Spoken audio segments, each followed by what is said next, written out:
Hi everybody, welcome to one and all. It's Scott here of the world famous Review Guys, or semi-world famous, or world semi-famous, depending on how you want to measure it.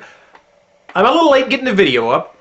Apologize for that, for those of you who are upset and who are keeping tabs.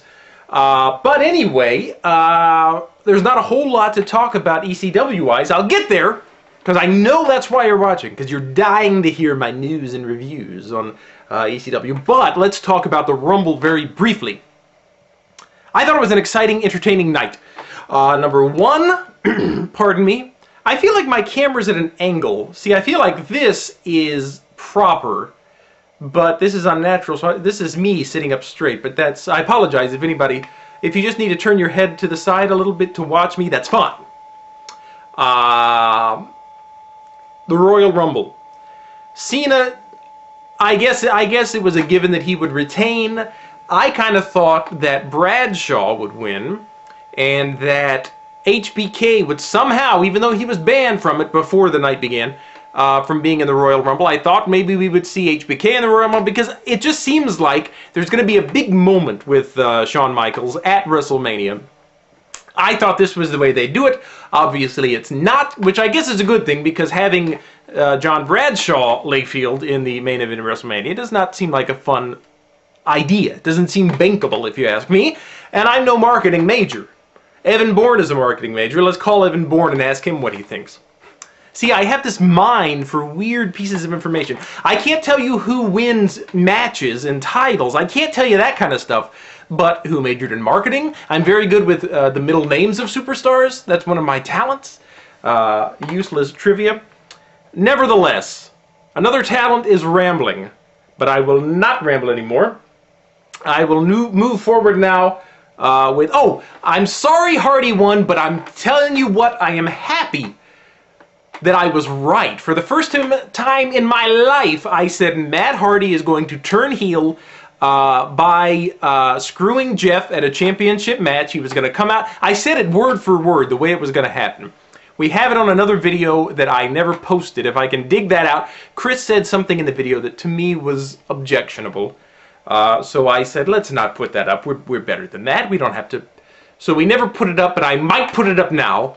You know, ethics be damned. See, damned. I can't say, I said damned. Therefore, it means... Anyway, I said it word for word what would happen. I didn't think it would happen now, though, oddly enough, because just the way the story was shaping up, it seemed like he could have been behind it all, but the way things have been going, it was unexpected that they would do it now. So that's that. And Randy Orton winning the Rumble.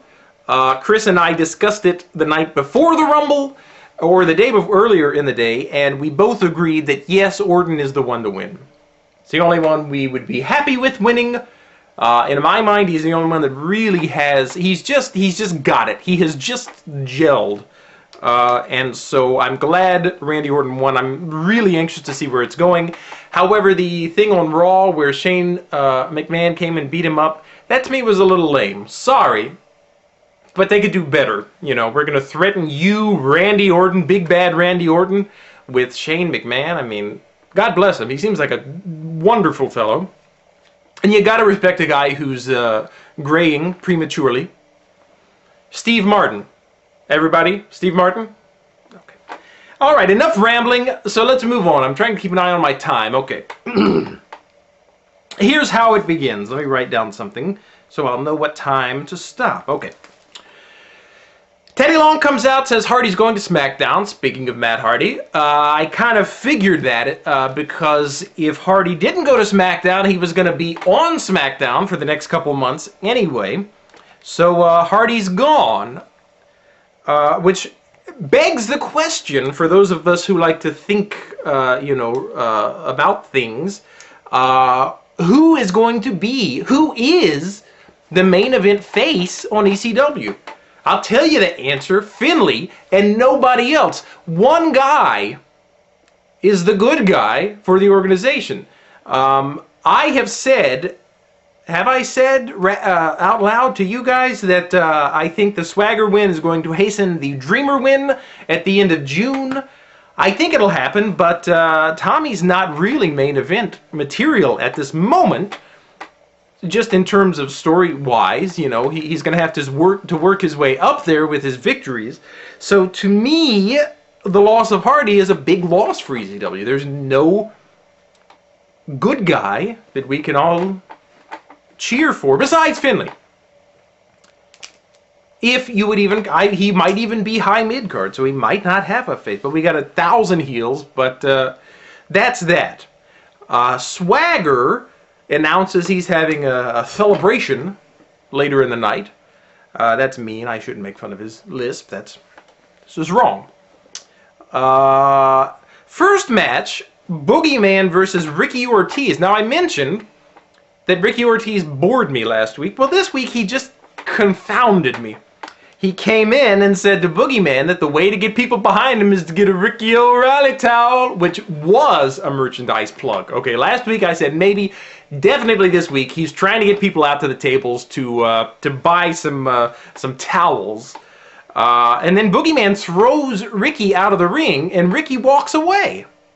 So am I supposed to like Ricky Ortiz or not like Ricky Ortiz? I don't like him blatantly plugging his merchandise, but you know, he's not an unlikable guy necessarily. So why, Ricky? Why? What have you done to us?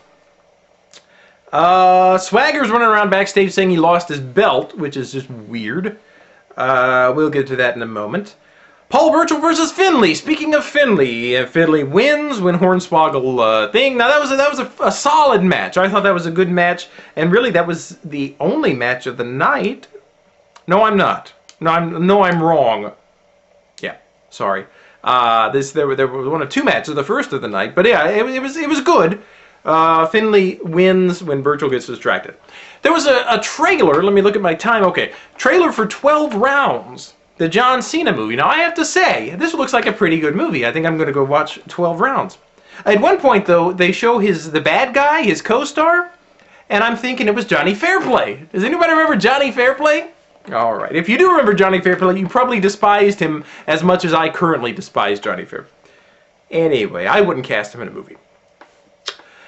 Mark Henry does a little thing about, okay, Tommy Dreamer, Mark Henry, Dreamer loses. I mean, come on, guys. I mean, are we gonna kick Tommy's butt for the next how many months? 4 months? 6 months? Whatever? That just doesn't seem right. Doesn't seem entertaining. So, Tommy, when are you gonna turn around? Maybe next week he'll start working his way up. But then again, I gotta say, people shouldn't be winning to Mark Henry. It should be a very difficult thing to beat Mark Henry. I don't like the idea of turning Henry back into a gimmick more than a wrestler, which is what he tends to, or was, when I first started watching. He just would come out and squash people. But if you can use him, if he can become a character who beats people, that's the way to go. All right, finally, the championship celebration. The match is, there is no match. The belt is found. Hornswoggle has it. Okay, I gotta say this about the whole Swagger losing the belt thing. It just looks childish. It makes Swagger look like an idiot. And I'm not just saying this because I don't care for Jack Swagger.